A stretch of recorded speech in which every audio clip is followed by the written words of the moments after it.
Hey, what's going on YouTube? I'm doing another classic Nike shoe.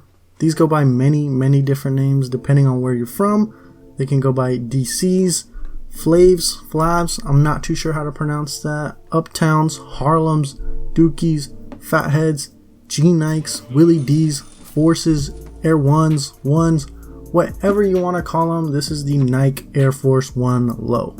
Let me know in the comments if you guys have any other nicknames for this shoe. I'm genuinely curious. This specific one is the 07 version, which is the one that's pretty much readily available everywhere in the white on white colorway, sometimes referred to as the cocaine whites or the all white colorway. These retail for $90, so yeah, let's get them open.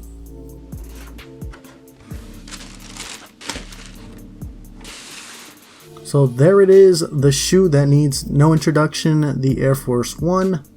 Let's get them both out here. Quick background, it was originally released in 1982 and was initially only available in the high top version, then the low top version quickly followed. It was the first basketball shoe to feature the Nike Air technology.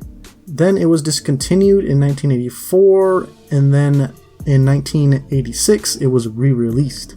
From there, as we know, the shoe became super popular in the mainstream and has been mentioned in tons of songs and has been released in hundreds upon hundreds of colorways and has just become an iconic shoe.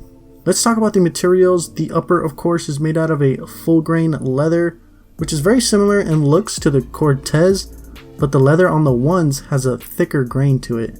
The leather also feels thicker and sturdier than the Cortez's leather, which is softer and thinner. It also has a foam midsole and a rubber sole. A couple interesting features. The lining around the collar is a nice thick padded mesh material.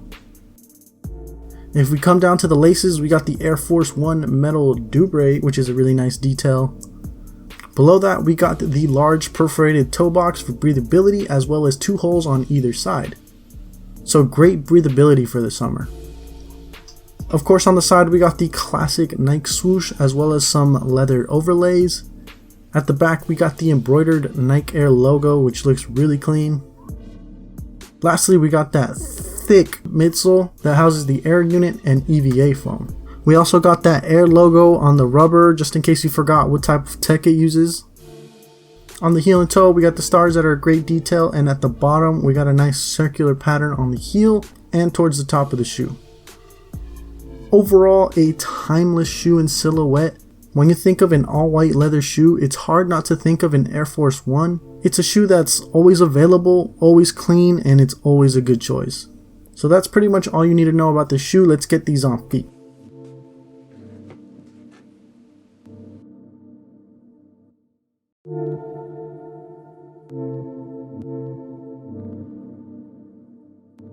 On feet, these were pretty comfy and they had a really nice chunky look to them. These do run big, so I definitely recommend going a half size down for that solid fit. Overall, like I said, you really can't go wrong with these shoes. They're classics, and I think everyone should try a pair at least once. Anyways, that's going to be it for me, guys. Be sure to like and subscribe if you guys enjoyed the video, as it helps out the channel, and I'll see you guys in the next one.